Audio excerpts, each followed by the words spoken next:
I'm going to be your moderator for this session. I'm Andres Kelrud. I'm the director of the Pancreatic Disease Center at the Miami Cancer Institute and at Gastro Health here in South Florida, in the Miami area.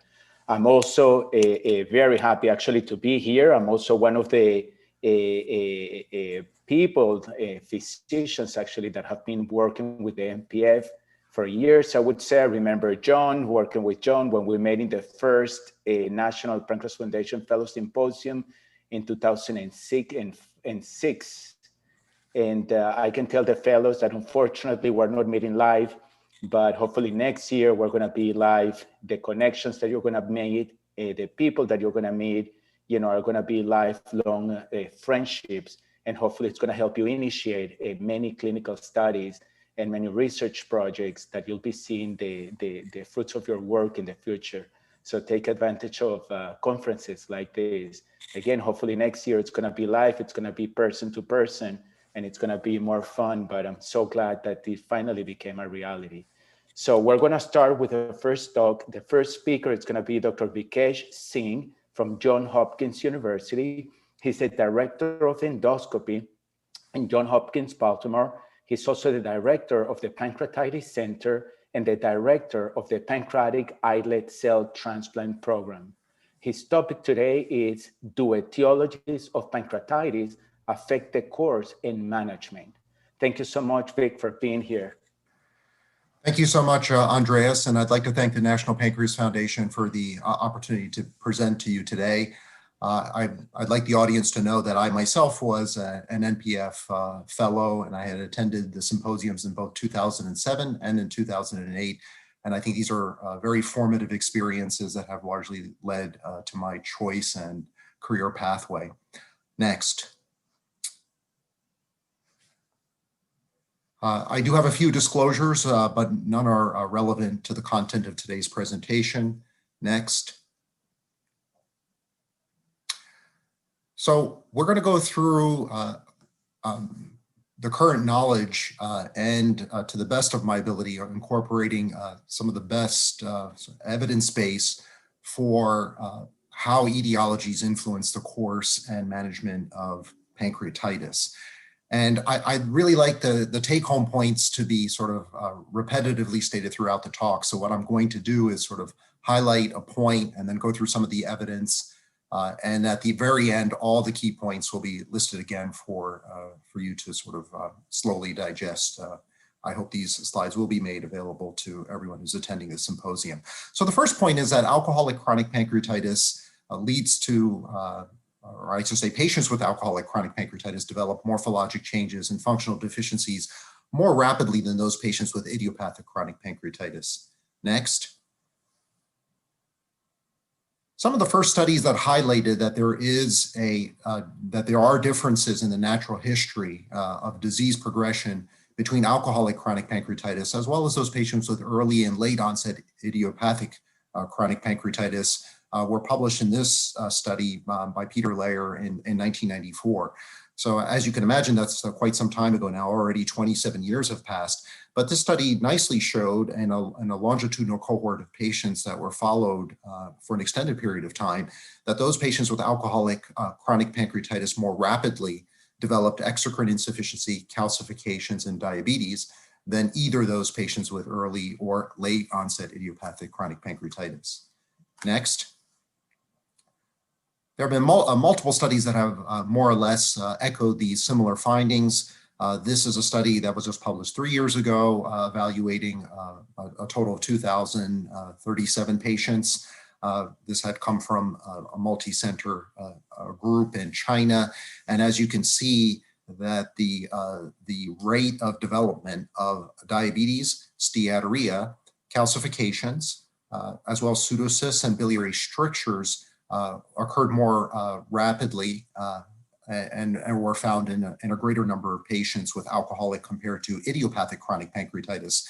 At the very bottom right-hand side in what is panel F, you can see that the rates of pancreatic cancer, however, were no different between those patients with alcoholic and idiopathic chronic pancreatitis, but that may also be partly due to the fact that relatively few patients developed this more disastrous complication.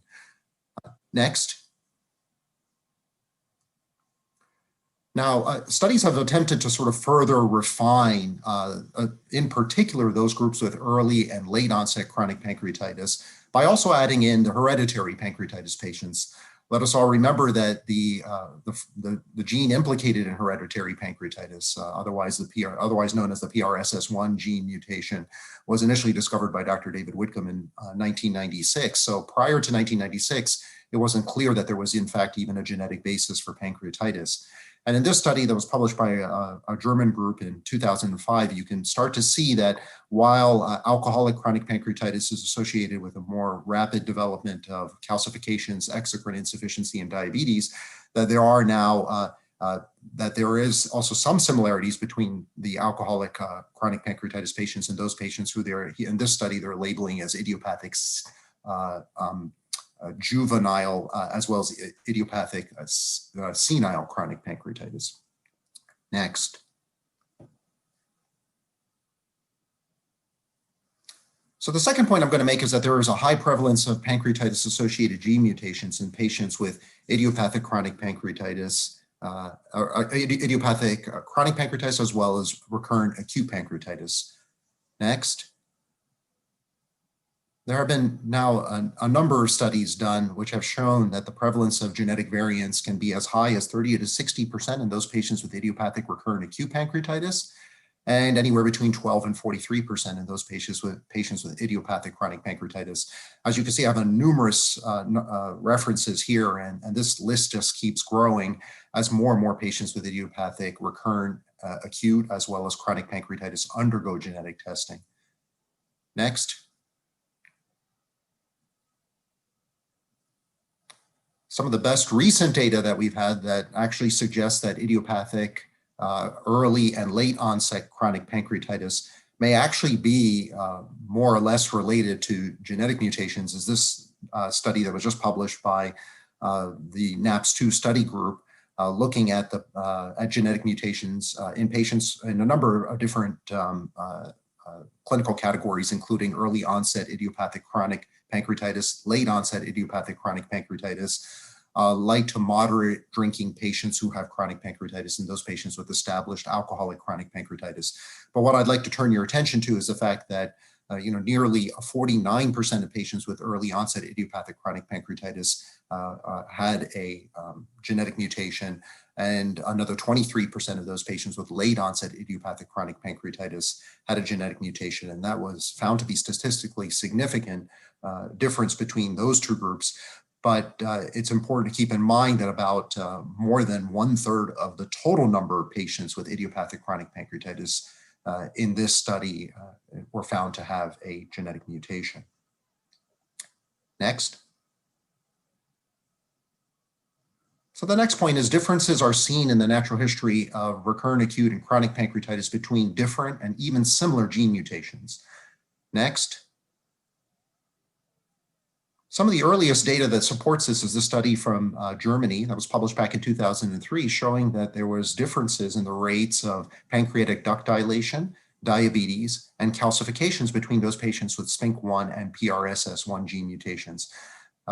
What they showed was that patients with SPINK1 mutations actually developed these complications at a more rapid pace than patients with PRSS1 gene mutations. Next.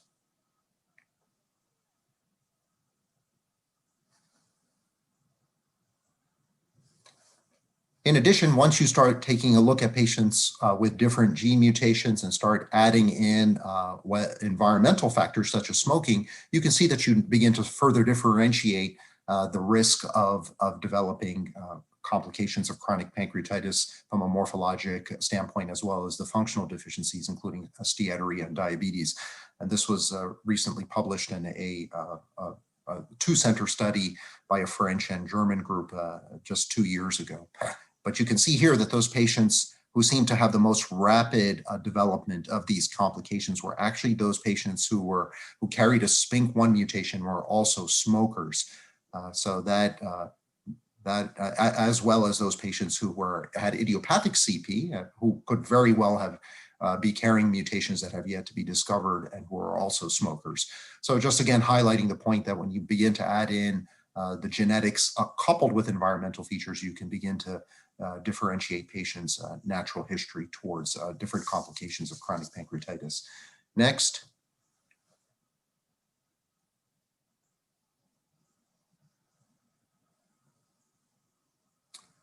And in fact, even very mild differences in genotype can result in marked differences in phenotypes, as was shown in this study, looking at patients with pancreas-sufficient cystic fibrosis and those individuals who carry CFTR mutations but don't have cystic fibrosis, but can develop a CFTR-related disease, which can include everything from pancreatitis to cirrhosis to congenital bilateral absence of the vas deferens. There are a number of CFTR-related diseases. But when you look specifically at those patients with pancreatitis, what's interesting here on the left-hand side, you can see that at the very bottom there, you're looking at patients who have the ARG117-His CFTR mutation. And in addition to this mutation, on the other allele, there are what are thought to be repeat thymidine sequences that are seen at the end of the intron, intron 8, which is on the right-hand side.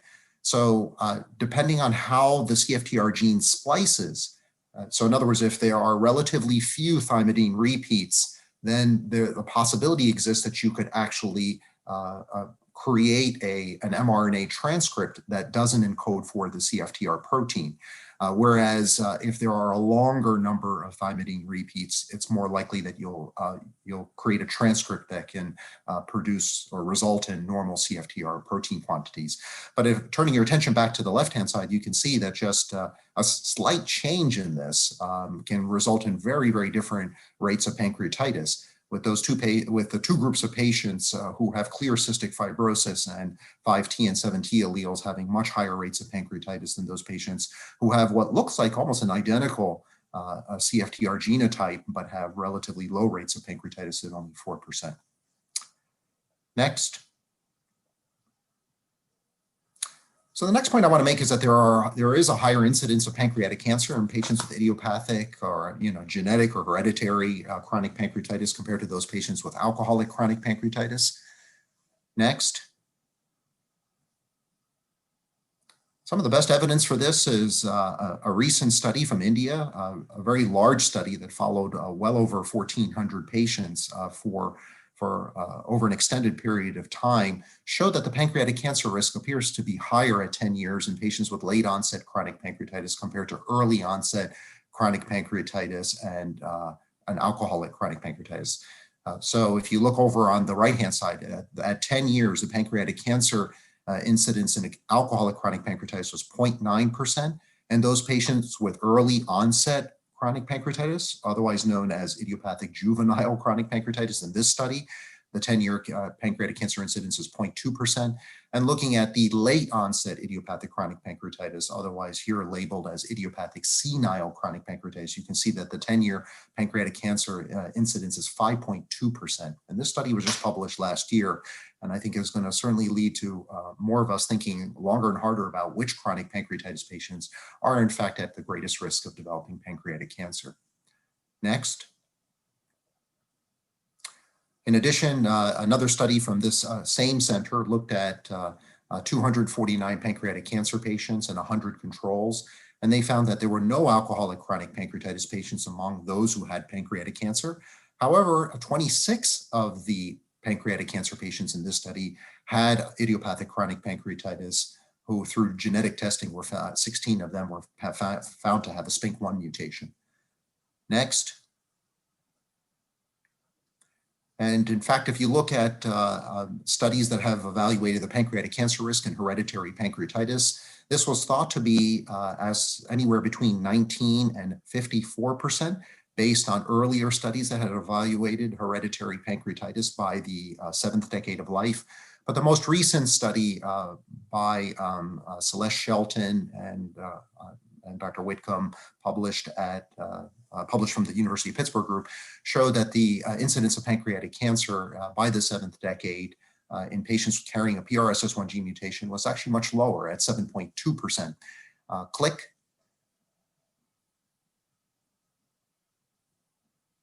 Click.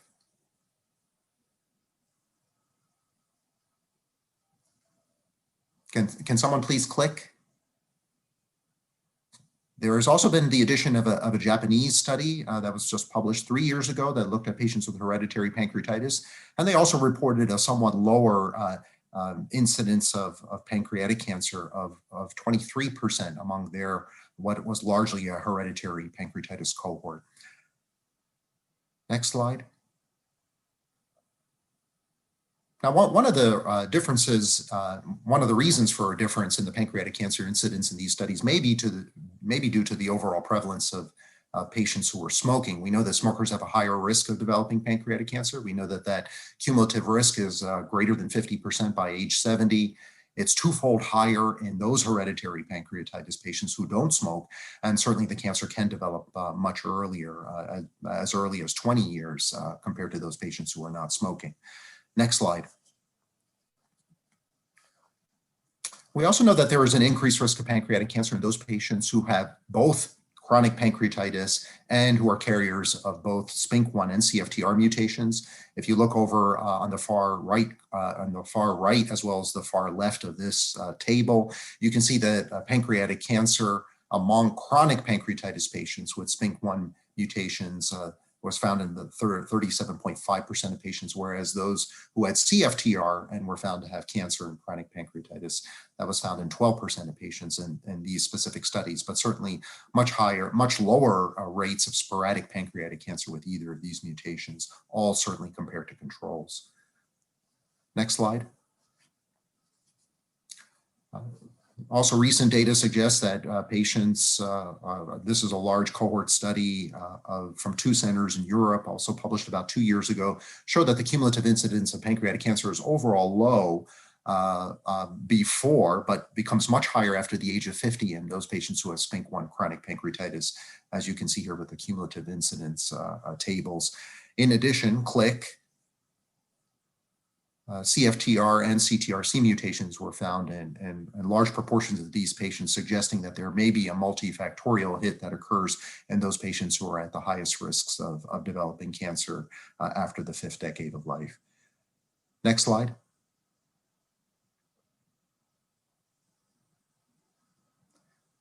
So the next thing I want to talk about is that CFTR modulators represent one of the first therapies for the primary prevention of pancreatic in patients with genetically associated recurrent acute pancreatitis. Next slide.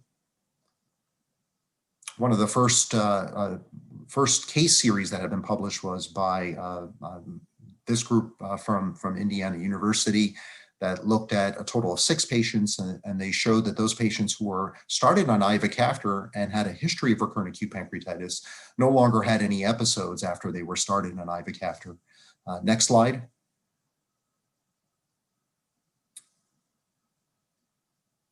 Our group at Johns Hopkins evaluated a total of 15 patients who were on CFTR modulators. In particular, these were patients with pancreas-sufficient cystic fibrosis who were at risk of developing pancreatitis. And as you can see here, each dot represents an episode of acute pancreatitis. And after the initiation of CFTR modulator, please click. There were no episodes of acute pancreatitis after these CFTR modulators were initiated over a mean follow-up of 2.5 years. This study was published at the end of 2019. Interestingly, most of the patients who are still on CFTR modulators in that group A have not had any recurrence of acute pancreatitis over a longer duration of follow-up. Down below on panel B, we have patients who were not initiated on CFTR modulators, and as you can see, many of them continue to have episodes of acute pancreatitis. Next slide. In addition, there is some data that suggests that starting ivacaftor and other CFTR modulators earlier in life. This study evaluated in particular children aged between 12 and less than 24 months. It was otherwise known as the Arrival study. Let's look at patients with classic pancreas insufficient cystic fibrosis, but has shown that in many instances, patients' fecal elastase levels are increasing, and many of them are able to come off of pancreatic enzyme replacement therapy after starting on CFTR modulators. So the natural question becomes is, could this also potentially be used to prevent the development of pancreatic exocrine insufficiency in adult patients with either pancreas-sufficient cystic fibrosis or CFTR-related disease? Next slide. One of the natural questions that comes up is, does ERCP reduce episodes of acute pancreatitis or pain in patients with idiopathic recurrent acute or chronic pancreatitis, respectively? And really, I think the data suggests otherwise. I should say the ERCP doesn't appear to really reduce pain or acute pancreatitis in these patients. Please go to the next slide. There have now at least been 2 prospective studies that have evaluated the efficacy of sphincterotomy in those patients with idiopathic recurrent acute pancreatitis. And in this study from 2012, the incidence of recurrent acute pancreatitis was not reduced by either dual or pancreatic sphincterotomy. It was still seen in anywhere between 50 to 77%. Next slide. And in a separate study evaluating endoscopic ultrasound in patients with idiopathic pancreatitis, who then subsequently had endoscopic therapy, the rates of recurrent acute pancreatitis was 50% in those patients with pancreas divisum and 55% in those patients who were diagnosed with pancreatic sphincter Vodi dysfunction. Next slide.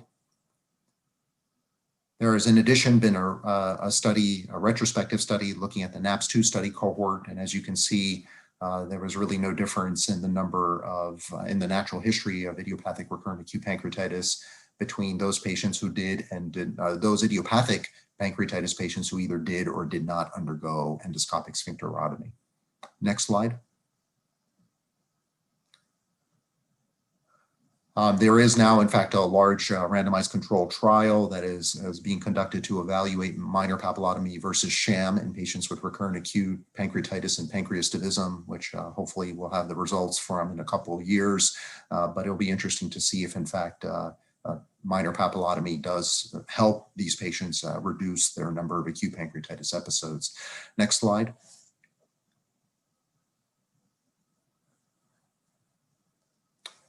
And in one of the few studies of its kind, this study suggested that patients who carry this specific SPINK1 mutation, who are largely Asian patients, the largest studies evaluating this specific mutation have been reported from China and Korea.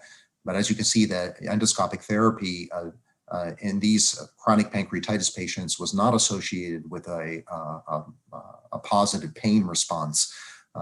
The argument from these authors is that maybe endoscopic therapy should be avoided in favor of surgical treatments. Next slide.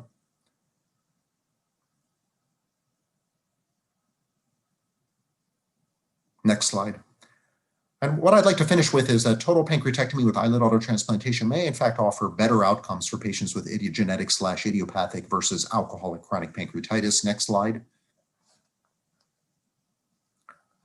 Our own group evaluated a large cohort of chronic pancreatitis patients who had undergone partial drainage and resection procedures, including all the way up to total pancreatectomy.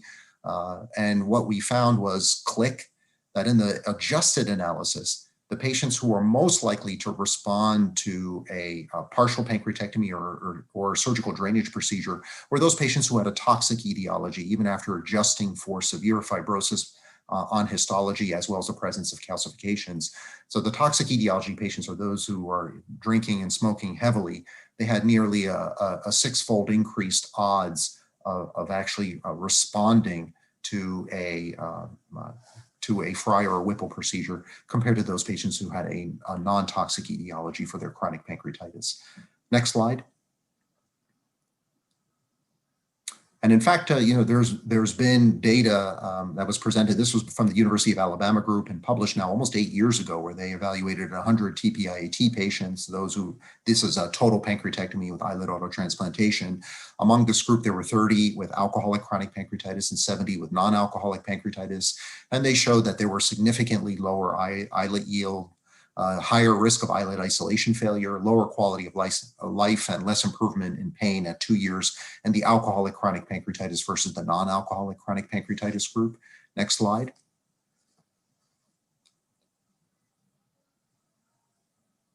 And I think an important point is that completion pancreatectomy with islet autotransplantation is often offered as a salvage therapy for patients who have failed prior operative interventions for chronic pancreatitis. And I think the important thing to remember is that almost 20% of patients who ultimately have a completion pancreatectomy are patients who've in fact failed a prior operation. And if you look at the etiologies here, click, almost 75% of the patients were either idiopathic or carried a genetic mutation. So this suggests that if in fact more genetic testing was pursued in the study, maybe many of those idiopathics would be found to actually have a gene mutation. But it also suggests that maybe these patients should be offered an upfront total pancreatectomy and not a partial drainage or resection procedure, as the chance of failure may be higher. Next slide. And where I'd like to finish is, of course, just showing some of the data on long-term outcomes of total pancreatectomy and islet autotransplantation for those patients with hereditary and genetic pancreatitis. There has been, of course, more data that has even built up since this study that has been published now almost 7 years ago. This was from the University of Minnesota, where 80 patients with hereditary and genetic chronic pancreatitis were compared to 404 non-hereditary chronic pancreatitis patients. And as you can see on the right-hand side, there was a trend towards a lower prevalence of narcotic use in those patients with hereditary etiologies compared to non-hereditary etiologies.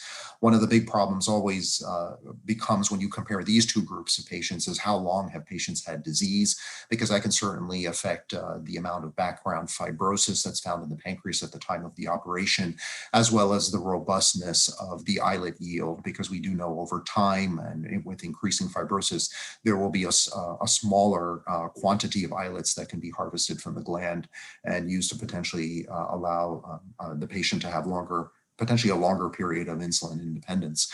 So a lot of this data, of course, is retrospective in a sense, but I think that with increasing data, particularly prospective studies, I think we'll be able to show that patients who are offered, patients in particular who have hereditary and genetic chronic pancreatitis may fare better if they are offered a procedure such as this earlier in their disease course than waiting longer. And next, for my final slide, these are the key points. I won't go through them again, and I would like to conclude there. Thank you very much for your time and attention.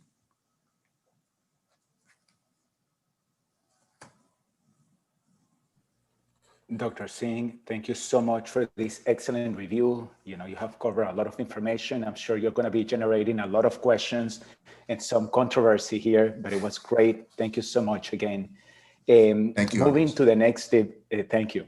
Moving to the next speaker, it's going to be Anna Evans Phillips. She's from the University of Pittsburgh, associate professor. She's going to be talking. She has actually a special interest in nutrition and pancreatitis. Her research is focused on acute and chronic pancreatitis pain with a special focus on pancreatic type pain, where she's going to be, the title of her talk, it's Pain and Nociception in Pancreatitis. Dr. Evans, thank you so much for being here. We're looking forward for your talk. Thank you. Thank you so very much for the kind introduction. And I certainly wanted to take this opportunity to thank the National Pancreas Foundation for inviting me to speak today, and welcome all of you who are here today. We'll look forward to a time in the future when we can be together again. Next slide, please. And next slide. I have no conflicts of interest to disclose. Next slide, please. Next slide, please.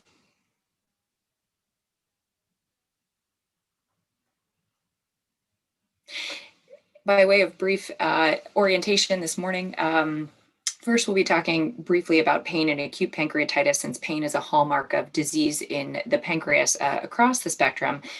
Pain and acute pancreatitis as a diagnostic criterion, and then also briefly about treatment. Then we'll move quickly into pain and chronic pancreatitis, a very complex phenomenon, difficult to both assess and treat. Next slide, please.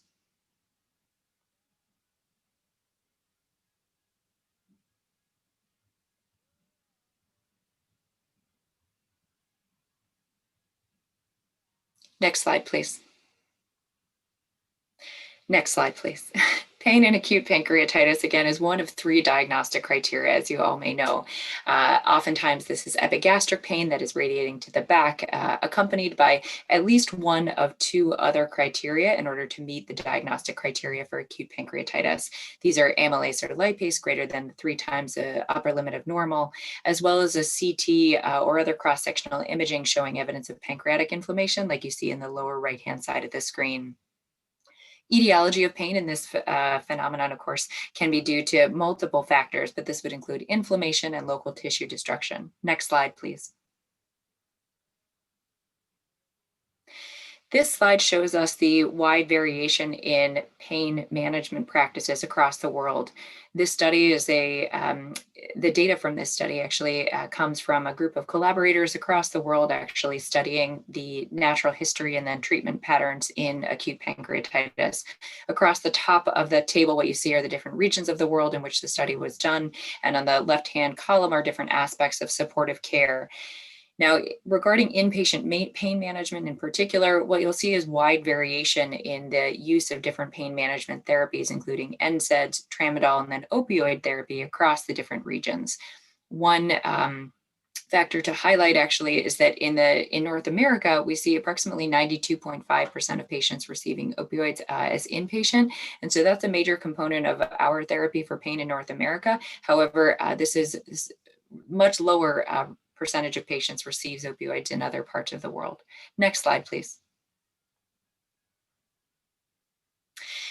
Treatment of pain in acute pancreatitis is, of course, a very important part of supportive care. And then the focus in acute pancreatitis is also to address any local or systemic complications directly that may be contributing to pain.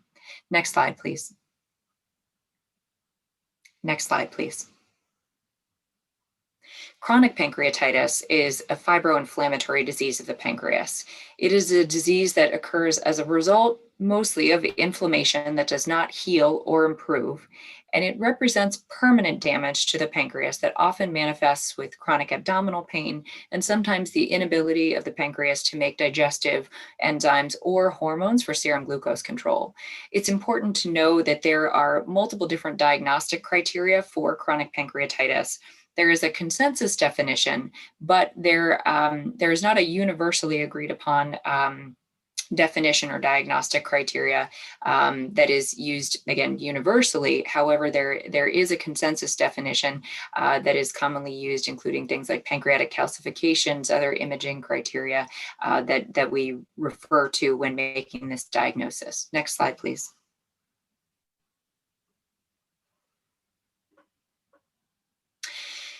Pain in chronic pancreatitis is the most disabling symptom for the majority of patients, affecting up to 90% of patients during their disease course. There's a large amount of stigma associated with pain in chronic pancreatitis due to the association of the disease with other substances, including high rates of alcohol and tobacco use. In the US, approximately 50% of patients are maintained on opioid therapies. It's important to remember, though, that the underlying disease process in chronic pancreatitis is treated very differently than other painful abdominal conditions. There is no cure for chronic pancreatitis, and therefore, unlike in conditions like inflammatory bowel disease and peptic ulcer disease, we are limited to symptomatic therapies. And so invasive therapy, including endotherapy and surgery, is often offered to patients whose pain is thought to be due to obstructive disease, such as pancreatic duct stones or strictures, creating evidence of dilation, like you see in the image on the top right of the screen. However, one problem is that response to invasive treatment is often unpredictable. Next slide, please.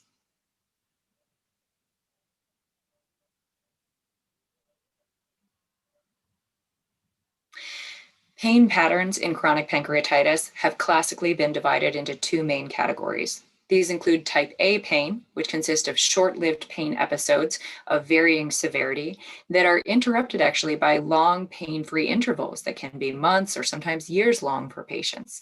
Type B pain, however, is often more persistent, is chronic and often constant, and can actually feature exacerbations of pain that can be very severe on top of the chronic persistent pain. Interestingly, up to 15 to 20% of chronic pancreatitis patients have no pain during the course of their disease. This is a much studied subgroup, and thus this phenomenon occurs for reasons we don't entirely entirely understand. There has been suggestion of possible burnout theory for patients who do have chronic pancreatitis pain that appears to wane over time.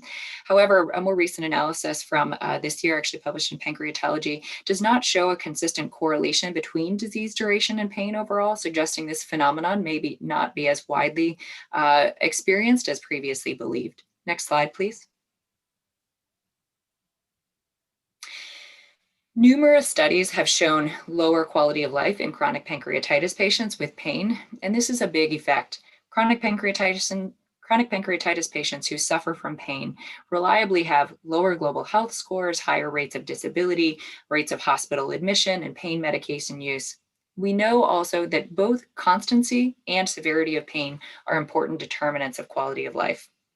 Alcohol etiology, as you just heard from Dr. Singh, is associated with constant pain and also a lower global health status. Current smoking as well is something that can cause disease progression and is associated with lower physical and mental health. Interestingly, multivariable models with all of these data explain actually only a small portion of the variance in quality of life in these patients, from which we can conclude that there must be other contributors that have not yet been accounted for in this patient population. Next slide, please. For example, painful chronic pancreatitis also has strong associations with anxiety and depression. Psychiatric comorbidities are highly prevalent in chronic pancreatitis, with patients expressing symptoms of anxiety up to 46.8% of the time, and patients have depression symptoms approximately 38.6%. Just less than a third express having symptoms of both. Now, CP patients with anxiety or depression are actually more likely to report pain of higher severity, and more pain interference with their daily lives than their non-anxious, non-depressed counterparts. Next slide, please. These figures actually show that in a relative graphical representation. What you see are patients with symptoms of anxiety or depression, outlined in red, having lower global health scores and scoring more lowly in all of these realms, contributing to their quality of life than their non-anxious, non-depressed counterparts that are outlined in blue. Next slide, please. This actually shows a graphical representation of increasing rates of anxiety and depression symptoms with increasing frequency of pain. Going from left to right on the graph, you can see that there's an increase in both phenomena, going from patients with no pain to those with constant pain. There are also higher rates of depression seen with increasing pain severity in this same cohort. Next slide, please. Briefly just touching on painful chronic pancreatitis and some early work that has been done with genetic associations. In a retrospective analysis of the North American pancreatitis study cohort, approximately 1,400 patients, in a nested genome-wide association study where 58% of patients had severe constant pain, there were 15 genetic loci identified associated with severe constant pain, and these were found to be in or near other depression-associated genes, at least 3 of which have been shown in other studies to be present in patients who have reported response to antidepressant use. Next slide, please.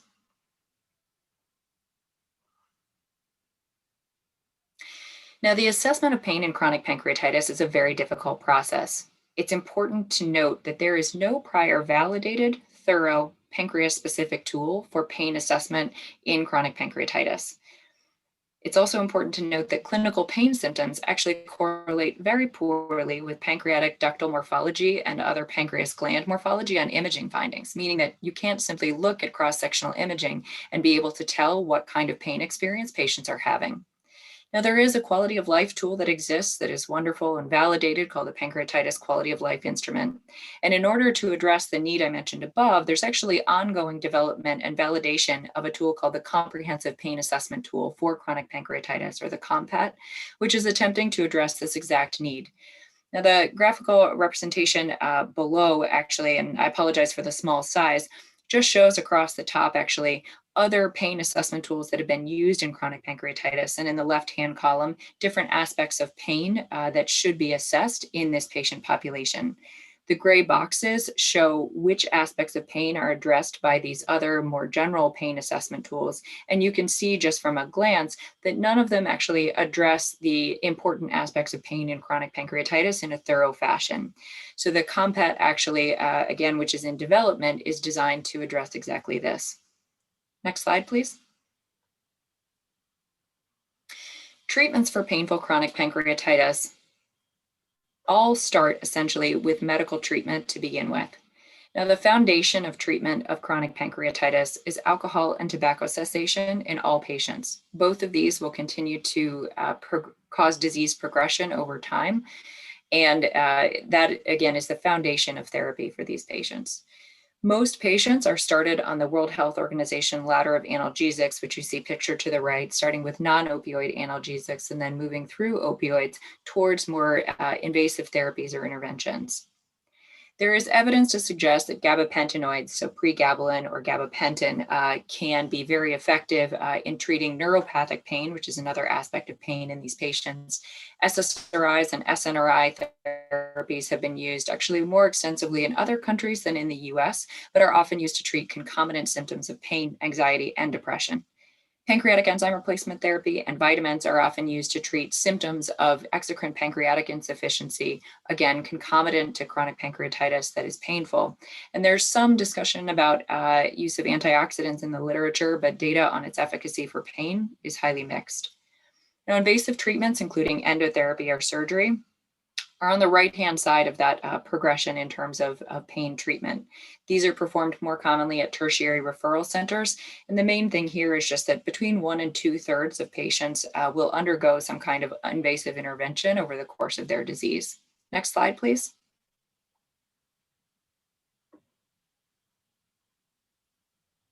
You'll hear more about these throughout the weekend, but just so that you see a brief list of invasive treatments for chronic pancreatitis, this would include endoscopic therapy, ERCP, plus or minus shockwave lithotripsy or ESWAL, and then surgical drainage procedures or resection procedures, as well as the total pancreatectomy are sometimes performed for intractable pain. Next slide, please. The main message of this slide is actually just that response rates of chronic pancreatitis pain to treatment of all kinds are suboptimal. And what you see on the right are just response rates to different types of treatments in several different randomized controlled trials that have been studied over the years. Next slide, please.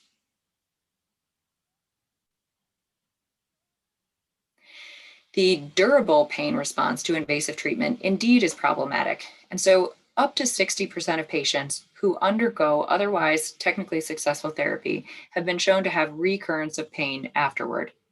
The response also, importantly, is unpredictable. In other words, we don't know which patients are more likely to have successful pain response to therapy, despite the attempt of many intelligent and resourceful teams trying to assess potential predictors. In one study published from Johns Hopkins group, there was a group of patients who underwent total pancreatectomy, and almost 90% had resolution of their pancreatitis pain. But another 83% of that cohort, unfortunately, developed a new form of abdominal pain afterward, which was also difficult to treat. Next slide, please.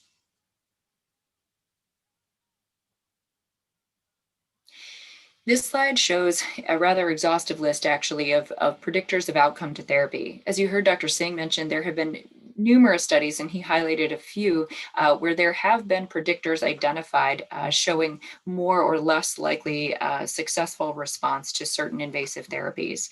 Unfortunately, though, many of the predictors have not been studied enough or have not been reliable in other populations with chronic pancreatitis to be able to identify a single or even a small group of predictors that can be reliable across the population as a whole. Next slide, please.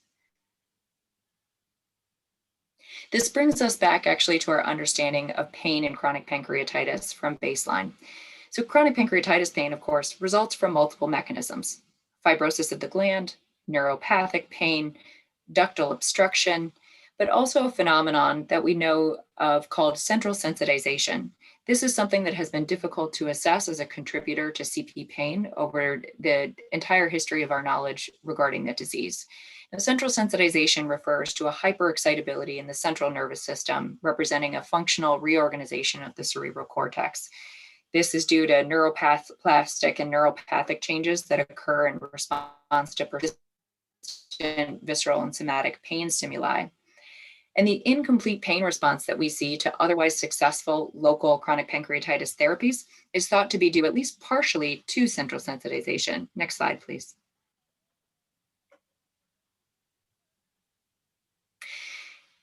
An important concept to remember is the idea of pain versus nociception.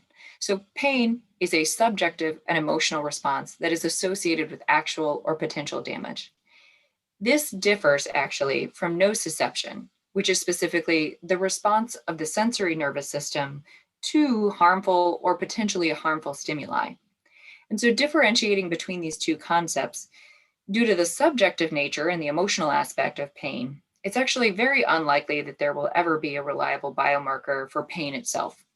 It is more likely, though, that there will be a biomarker that we can use to assess nociceptive activity in individuals. Next slide, please.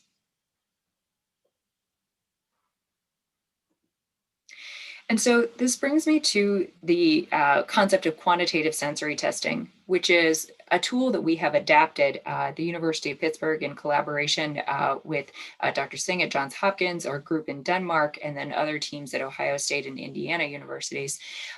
Quantitative sensory testing is a systematic evaluation of nociceptive responses, where we administer standardized external stimuli and then record patient responses to that. Our technique has been tailored specifically to pancreatic disease, and so it's called pancreatic QST. The idea and the ability that we have to do this actually is reliant on the fact that visceral nerves and somatic nerves, they converge in the spinal cord. And so this allows you actually to perform surface testing at the bedside for these patients. Next slide, please.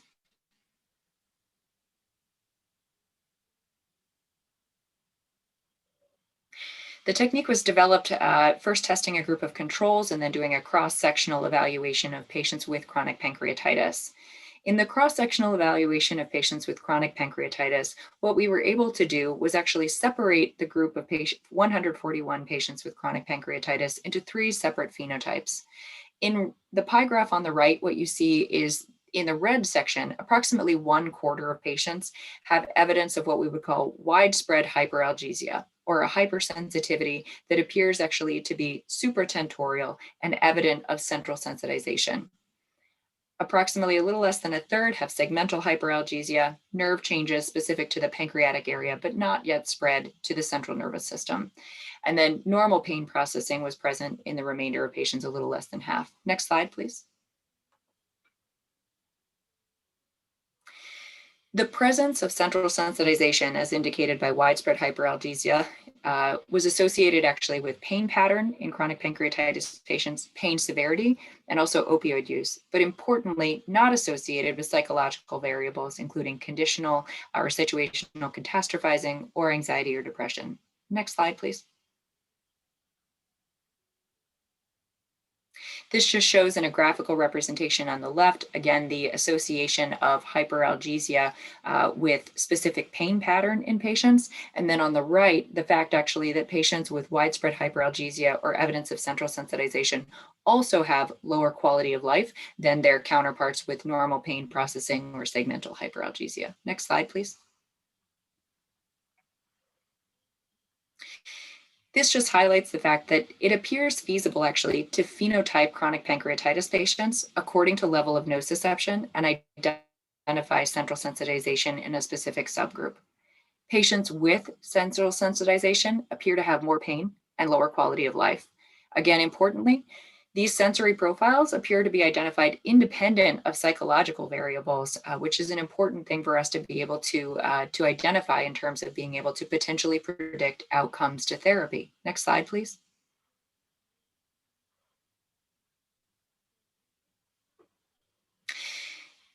This shows pilot data that we have developed in trying to use QST phenotypes actually to predict outcomes to therapy. And so on the right-hand side of the slide, what you see is data from 30 patients who underwent phenotyping into the 3 groups that I mentioned. At 6 months after intervention, what we see is appropriate pain response in only 20% of patients who have evidence of central sensitization or widespread hyperalgesia, as compared to approximately 60% response in patients with no hyperalgesia or segmental hyperalgesia, much more consistent with the rates across the board seen earlier in the literature in response to all types of invasive therapies. This suggests that patients with central sensitization may represent a specific group, actually, that are less likely to successfully respond to therapy. And they actually potentially could be considered for other therapies, less morbid and less invasive, as opposed to undergoing the current invasive therapies that we have available. And so that brings me to a close. Next slide, please. And therefore, in conclusion, what I would say based on all of this is that, of course, painful chronic pancreatitis remains difficult to treat at this time. Treatment options span a spectrum from medical, endoscopic to surgical, but that we have reason to be optimistic moving forward. Recent advancements that I mentioned include assessment tools for both pain and nociception in chronic pancreatitis. We've been able to identify and characterize better the things that affect quality of life in chronic pancreatitis. And we also have in development the testing of prediction tools for outcome to invasive treatments. And so with that, I'd like to thank you all, and I look forward to the discussion ahead. Dr. Evans, thank you so very much. This was a beautiful, very comprehensive, easy to follow, at the same time, a review of pain and pancreatitis. I'm sure you are going to be generating a lot of questions. And moving along, thank you so much. Thank the you. next speaker is going to be Dr. Timothy Gardner. He's a fellowship director at Dartmouth-Hitchcock Medical Center. He's a program director of the Pancreatic Disorder Center, as well as the director of the islet cell transplant program. Dr. Gardner is also very much involved with the National Pancreas Foundation, not only in the fellow symposium, but also in the animated pancreas patient project that it's available for everybody. The topic today, it's going to be ERCP applications in pancreatic diseases. Tim, thank you so much for being here today and for joining us. Great. Andres, it's great to see you. You haven't aged a bit in 15 years since we've been doing this together. And I'm sorry we're not all together. You know, certainly I can't wait when that day arrives. And thank you again to the NPF for allowing me to present. And you know, I've got a fun topic to talk about, ERCP applications in pancreatic disease. And I think before I get started, I want to just reiterate something that I think Dr. Forsmark made mention of when he was showing the guidelines that were recently published in the Red Journal, is that we're really going into an evidence-free zone. I'm going to show you one study which has fairly good solid evidence behind it for the role of ERCP, but unfortunately, in a lot of what we do in pancreatic disease, and I'd certainly put therapeutic endoscopy in this, is that we're in an area that is really lacking comparative effectiveness trials. So just because we can do a lot of things doesn't mean we should, and certainly doesn't mean that they may be beneficial to the patient. So again, before I get started, I just want to make that point that a lot of what I'm going to speak about is really in an evidence-free zone. And one, I think, hook I would give to those who are interested is that if you really want to make your career in pancreatic disease and you're interested in therapeutic endoscopy, designing comparative effectiveness trials would be really a way to go, because, again, we really lack a lot of evidence. So next slide, please.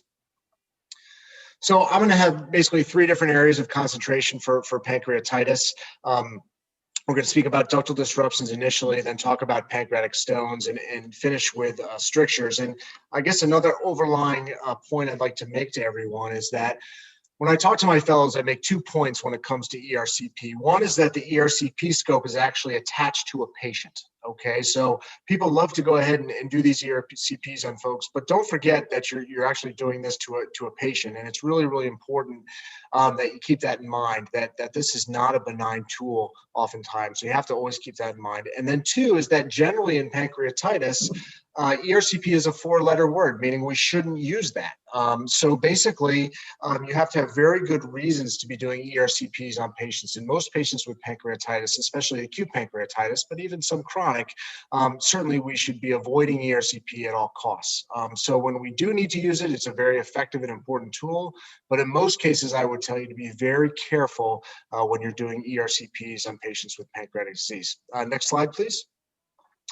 So let's talk a little bit about the importance of indication. So I think most people in the audience are in their training period, wherever that may be, and I think this is applicable to gastroenterology, pediatrics, surgery, even oncology. I suspect that when you're in your training, you're learning really how to do the procedure.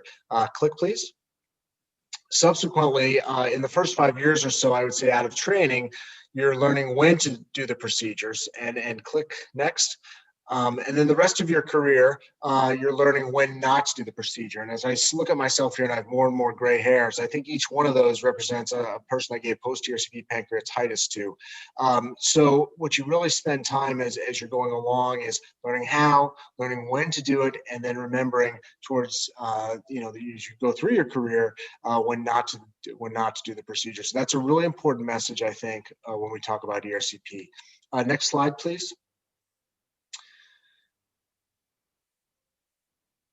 Next slide, please. Thank you. Okay, so we'll start off with a case in reference to disruption. So this was a patient who came in with a recurrent acute pancreatitis. He was a 41-year-old male. He had had alcohol-related pancreatitis about 6 months previously, and he had been admitted to the hospital 4 times subsequently with recurrent acute pancreatitis. And I saw that Dave Whitcomb said that oftentimes the patients come in Pittsburgh and GI is not consulted. It's the same thing at Dartmouth. So I think on the 5th time that this patient came in, we were consulted, and the clinical question was, his pancreatitis has not settled down. Next slide, please. So we went and got a CT scan, and this CT scan, first of all, was not optimal, as you can see, because there was no intravenous contrast. There was oral contrast in the stomach. But click, I want to show you guys the problem here. If you look, right in the middle of the pancreas, basically, there was no connection between the head of the pancreas and the body of the tail of the pancreas. So this patient had a ductal disruption. And this went unrecognized for several hospitalizations in several months. And he ended up having a ductal disruption with a disconnected pancreatic duct. Next slide, please. So what we really want to figure out is, what is this entity? Is an endoscopic approach feasible? And then, what's next for this patient? So we'll use this patient as a guide. Next slide, please. So I'll just give you some examples of some disruptions that occur. So this patient was a 67-year-old woman who came with left upper quadrant pain. She had had this for about 8 weeks following an episode of hypercalcemic pancreatitis because she didn't want to get her parathyroids taken out. And following her pancreatitis, she continued to have left upper quadrant pain. And this CT scan, a representative axial image, was read as normal, but her pain was really, really focal on the left side. So concerned about a ductal disruption, we went ahead and got an MRI. Click, please. And you can clearly see on this MRI that way out there in the tail on the pancreatic duct, and I'm sorry, I don't have, maybe that cursor will work, way out here, you can see that there was a ductal disruption that was causing her left upper quadrant pain. You can see that over here on the CT scan in retrospect. So very, very important to recognize this entity when someone keeps coming in with pancreatitis episodes after an initial salient event of pancreatitis. Next slide. Here's another patient who was referred after spending several months in the hospital with severe necrotizing gallstone pancreatitis and had multiple open necrosectomies and was still having trouble about a year after having these procedures. And again, this pain was left-sided. And you can see the arrow there that basically the head of the pancreas, which you can't see well here, was okay. The tail of the pancreas was actually viable, but in the middle, there was nothing in the middle of the pancreas. So next slide, this patient had a disconnected pancreatic duct with a disruption. Next slide. And this is this patient's subsequent subsequent MRI, and the arrow is just showing a dilated pancreatic duct way up in the left upper quadrant. Next slide, please. And this is a patient who walked in. This is a gentleman who walked in complaining of very mild shortness of breath. And again, I don't want to belabor the point too much, but this patient had a disruption after an episode of a pancreatitis about a month previously, right here in the mid-body of the pancreas. And he had developed a pancreatic fluid collection here, but it actually developed a pancreatical pleural fistula, which is taking up a great deal of his left lung. And this is why he was having shortness of breath. Next slide, please. Next slide. Yeah, thank you. Next slide, please. So when we talk about disruptions, it's really, really important at first to recognize them. And then you have to recognize what are the indications for trying to fix them. So obviously, if they're symptomatic, and the biggest symptom that these patients will have is recurrent acute pancreatitis. You also want to take care of these if they're supplying fluid collection. So we're not going to talk a lot about walled-off pancreatic necrosis and doing necrosectomies, et cetera.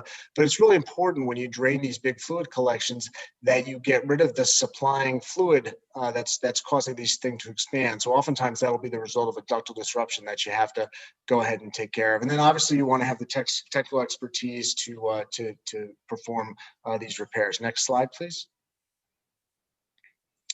So oftentimes with disruptions, they can be trained with ERCP stent placement, and I usually do an EUS aspiration just to kind of get rid of these. Sometimes you have to place a stent in there, but generally you can aspirate and these can be treated with stent placement. Next click, please. And what you really want to try to do when you're using ERCP to take care of disruptions is you want to try to get that stent to the site of the leak. Okay, so oftentimes when we do bile duct leaks, what we'll do is just do a sphincterotomy and put a small stent if it's up in the duct of Luschka or off the cystic duct. We don't have to cross that area, but with a pancreatic duct leak, it's very, very important that you get that stent out to that area of leak, because if you don't, chances are this is going to come back and recur. Next slide, please. Yep, there's a leak way out there in the tail. So again, there's different techniques. So this is a patient who had a very small ductal disruption, and you can see the ERCP scope, and there's a wire going up to the pancreatic duct, and you can see we've already opacified the bile duct.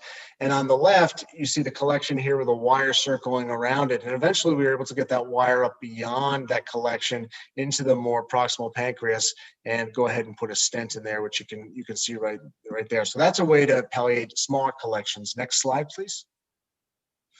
And this is a much larger collection. So a similar image here, this is the ERCP scope here, and you've got a wire that's coming up, and you've got a massive disruption here in the neck of the pancreas. And typically with pancreatitis, this is generally where they occur in the neck of the pancreas. And all this is just fluid extravasation going on. And so basically what we have here is we've put a stent subsequently up into this collection to try to drain it, but we couldn't get beyond this area. This patient actually did well with this disruption, but typically what you'd want to try to do is get the stent beyond that. Next slide, please. If you can't get beyond the disruption, so say if a disruption is over here in the neck, you can do what's called a rendezvous procedure. So this is where we use endoscopic ultrasound. So this is a patient who had a big necrotizing pancreatitis in the neck. We came at this from a retrograde fashion, couldn't get across this with a wire. So we used the endoscopic ultrasound, and this is us injecting into the residual pancreatic duct in the body and the tail of the pancreas. And subsequently, we thread a wire in an anterograde fashion down into the duodenum, pull out the EUS scope, grab the wire, and then we're able to put a stent up there and cross this. And this patient did fairly well. Next slide. And that's just us doing the rendezvous procedure and placing the stent in. Next slide. And this is a completed here where we got across it. And then this is just all the stents that we put in. This patient ended up doing quite well. So next slide. So there's multiple different types of stents you can use, and certainly it's beyond the realm of this talk to talk about all those different stents. But typically, what you want to do is use a very stiff stent that's going to stay in place for several weeks. Next slide. And there's, as I said, there's many different types that you can use. So in conclusion with disruptions, I think the biggest conclusion I want to say is I love giving this talk because this is something that I never heard about when I was a fellow. And so it's really, really important that you recognize ductal disruptions. And I would say this is probably the best use of ERCP that you can use in patients with acute pancreatitis. By that, I mean complications of acute pancreatitis. So this is a very, very valuable tool. You should only be doing ERCPs on patients if they're symptomatic. And you'd always try to bridge the site of the disruption. Click. Next slide then. Yeah, and the other thing you have to remember is that disconnected pancreatic duct syndrome, which is where that body and the tail of the pancreas is disconnected, that's something that you have to address and treat and recognize. And that's oftentimes where a surgeon certainly needs to be involved to resect that. And if you have an islet cell transplant program, I think that's a great use of islet cell transplant resources to do a transplant on that residual duct. So let's just transition now to PD Stone. So this is a patient who came in. This was, like many of the patients that Anna described, chronic abdominal pain. He's a 65-year-old male with chronic calcific pancreatitis, alcohol use disorders, the etiology. He's been admitted 4 times in the last year to the hospital. And you go ahead and get this imaging on the patient. Next slide. And what you can see here is that the patient has a stone kind of lodged right at the ampulla. So this is the common bile duct here. This is the pancreatic duct here. And there's a stone wedged right there. Okay, you can see that stone there, wedged right down there at the ampulla vater. Next slide, please. So when do you go ahead and go after stones? Well, if they're symptomatic. So many of the patients that we see have stones, and you have to make sure that you negotiate and figure out whether or not these are in the pancreatic duct or actually in the parenchyma. You want to try to determine if they're symptomatic from the stone, which can be a difficult thing, as Anna just talked about, a centralized pain syndrome versus could this be a decompressive therapy that might be helpful. So that's an important thing to do. Click, please.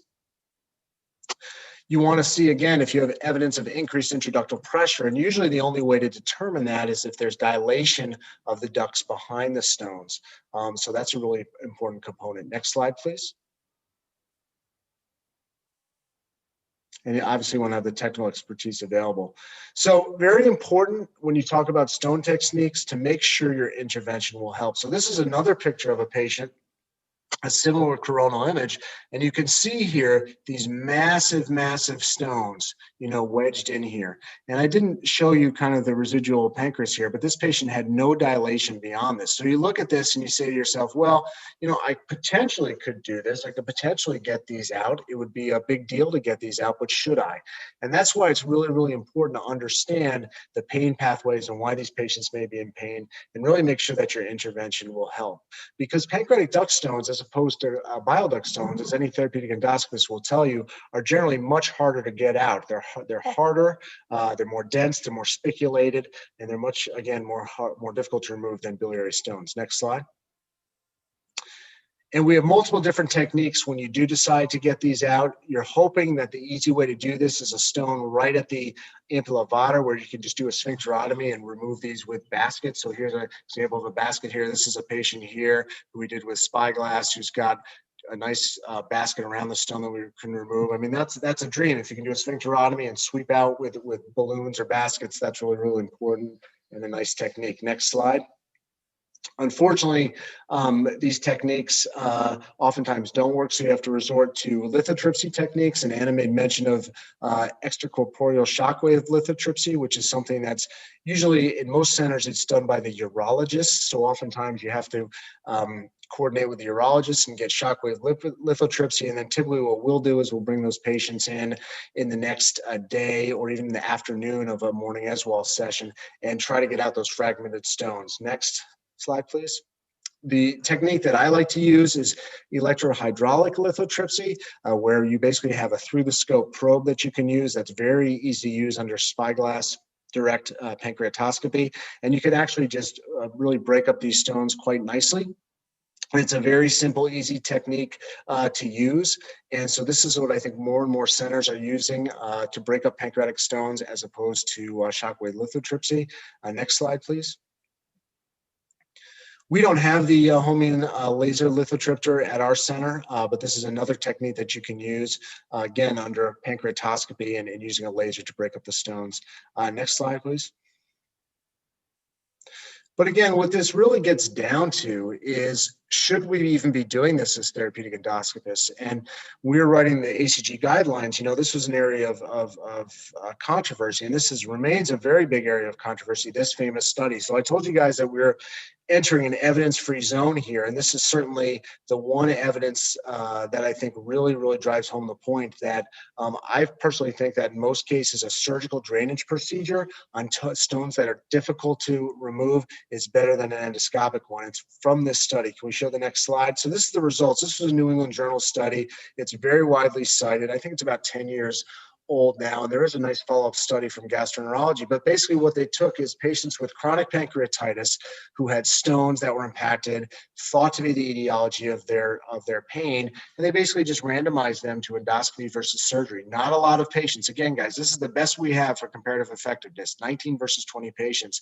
And they basically just looked at, after 2 years of follow-up, some of the scores here as far as pain scores, pain relief, conversion to surgery, complications, and death.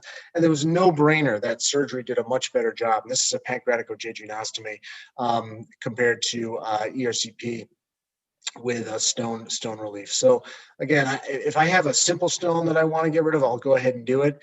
If it's a complex procedure that I think is going to take 3 or 4 ERCPs and they have a dilated duct, if you have a very talented surgeon, which fortunately we're lucky to have at Dartmouth, it's very easy to go ahead and refer these patients for surgery. Next slide, please. So I just want to finish up here in the remaining time just talking about strictures. And the reason why, again, I want to talk about strictures in the context of an ERCP talk is to make sure that people understand that there's multiple different types of strictures that can happen in pancreatic disease. So certainly there's the post-inflammatory strictures, which develop after an attack of acute pancreatitis or even develop in the context of chronic pancreatitis. Next slide, please. You also have malignant strictures, so you don't want to miss this. Oftentimes, we'll be asked to come in on patients who have pancreatic head cancers or even patients with pancreatic body cancers with a dilated pancreatic duct. In general, there's no role for dilating or getting past masses that are obstructing the pancreatic duct. Certainly in the bile duct is very important, but not in the pancreatic duct. But it's important to recognize reasons for strictures. If you're concerned about the etiology of a stricture, if you're not quite sure that there's a cancer there, then ERCP would be a relevant thing, so you could sample the stricture. But other than that, generally we don't go after pancreatic duct strictures caused by malignancy. Next slide. And the last stricture, which we all love, is the autoimmune stricture, which can be somewhat difficult to diagnose. But the reason why we love it is generally these patients respond very, very well to corticosteroids. And this is just an example of an ERCP with an autoimmune stricture. You can't really tell, at least I can't, the difference between a malignant or a autoimmune stricture sometimes. So it's very, very important to get this diagnosed appropriately. Next slide. So we can just click through this if you don't mind. So the reason why, again, this is very important is because it's extremely different, the treatment that you use depending on what type of stricture you have. So if it's a post-inflammatory stricture, you're going to stent. Malignant stricture, you're going to treat the underlying tumor. And obviously with an autoimmune, you're going to give corticosteroids. Next slide, please.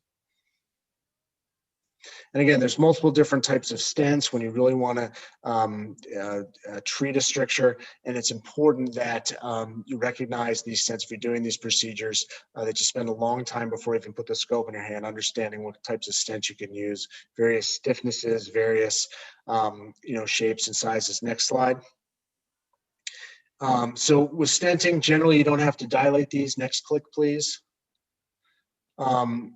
One of the major complications of putting pancreatic duct stents in is you place them too far and they actually get caught within the pancreas. So I showed you a little picture here with that arrow of some of these stents have black marks. So as you're placing these in across your glide wire, you see that black mark, and you know it's going to pigtail, so you stop pushing. Notice that this stent here does not have that, so it'd be very easy to have this complication, which is where you push a stent all the way into the pancreatic duct and it pigtails in a side branch, and then you can't get it out. So it could be a real problem. And then remember that pancreatic stents are not permanent stents because they can cause iatrogenic stricture at the site of the stent. So it's important to remove those in at least 8 to 10 weeks. Next slide, please. We can just skip this. This is just some information about stricture outcomes. Next slide. Next slide.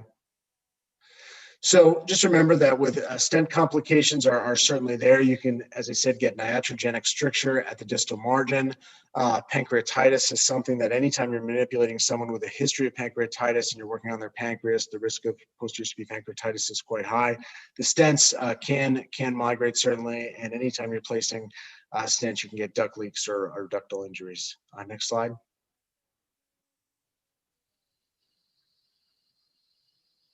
Next slide, please. And that's an example of a ductal injury. Next slide. So again, I want to thank the group. This is where I live up in northern New England. Doesn't quite look like that. There's still some snow on the ground. And I wanted to thank all of you for having me. And remember, my closing remark is that ERCP should be used very carefully in pancreatitis. Thank you. Tim, thank you so much. This was a wonderful and very comprehensive talk.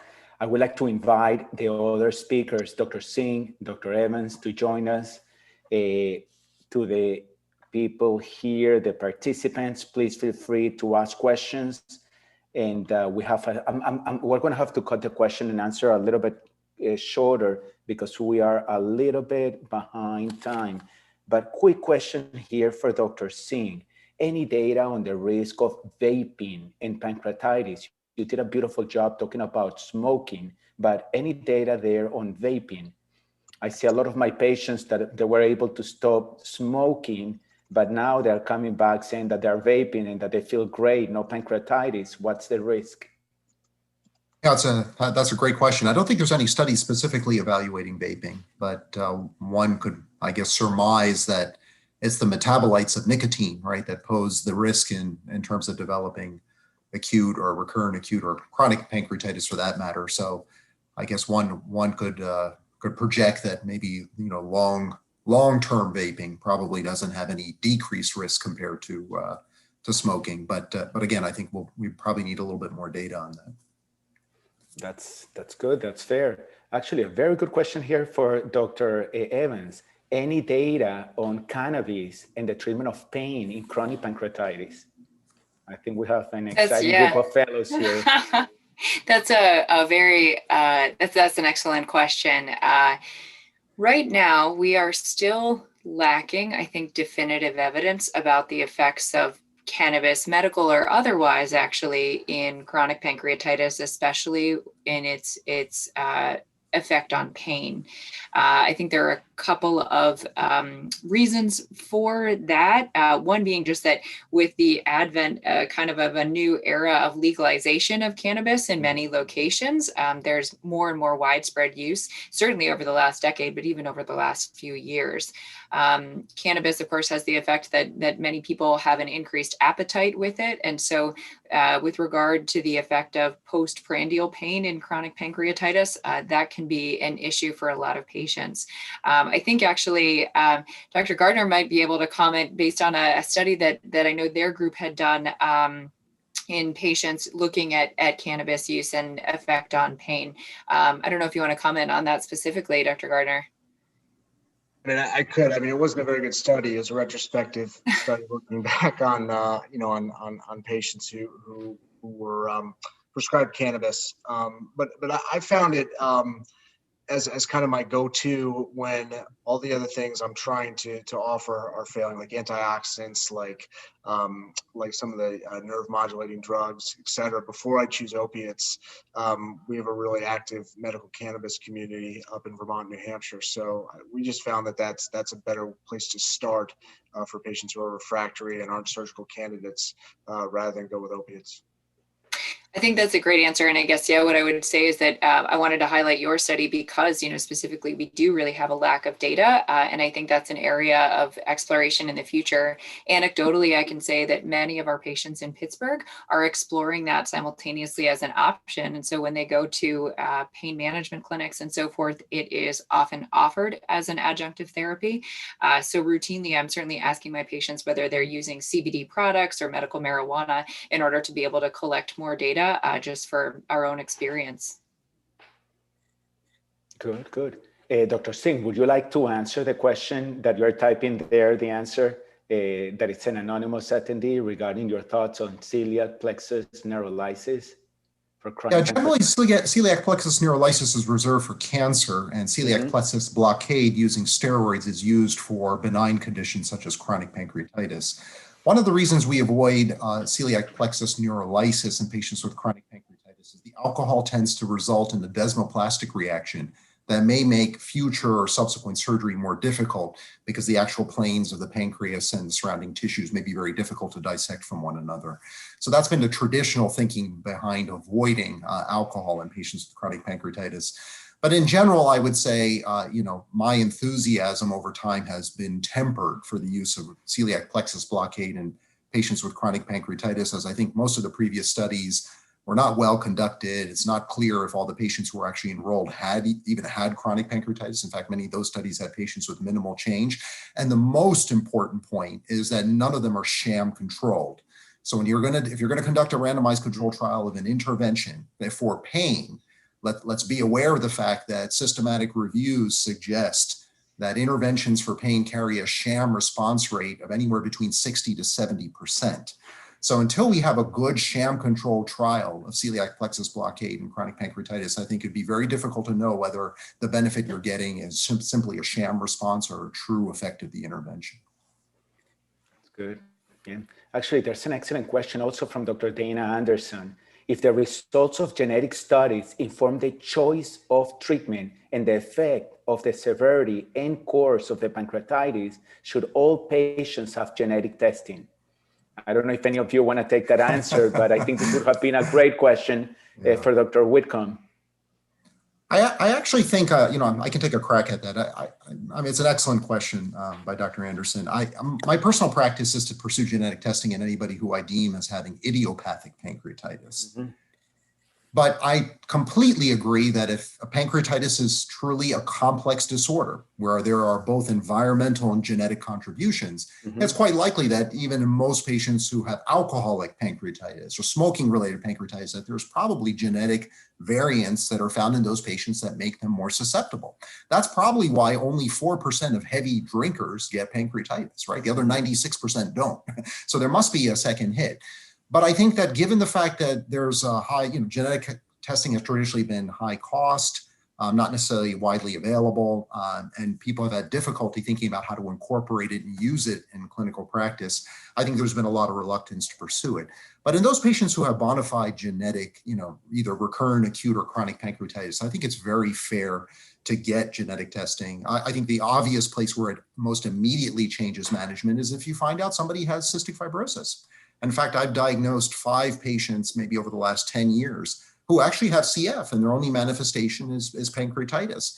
And in them, if they're started on CFTR modulators, we might prevent their future of having additional episodes of acute pancreatitis or progression towards chronic pancreatitis. So I think that's a very, very obvious place where genetic testing has clear impact.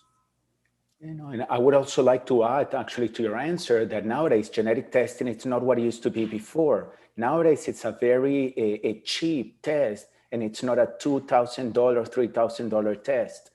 So to do genetic testing nowadays, you can do a very comprehensive panel and get the answers that you need for your patients, and you're not, spending a lot of money. I agree with you. That's also what I do in my clinical, in my practice. If you have a patient with biliary pancreatitis, I wouldn't do it. If you have a patient with hypercalcemia, celiac, etc. I was gonna say hypertriglyceridemia, but that's getting a little bit in a milky area because so many of these patients do have underlying genetic mutations. So you want to know what they have. But I have to agree. Anyhow, I don't see any other questions. I would like to thank all of you, Dr. Singh, Dr. Evans, and Dr. Gardner for participating in this great session. A lot of information, and for time's sake, I think we're going to have to close now so we can take a break and we can move along with the next session. Thank you so much again for participating. Thank you.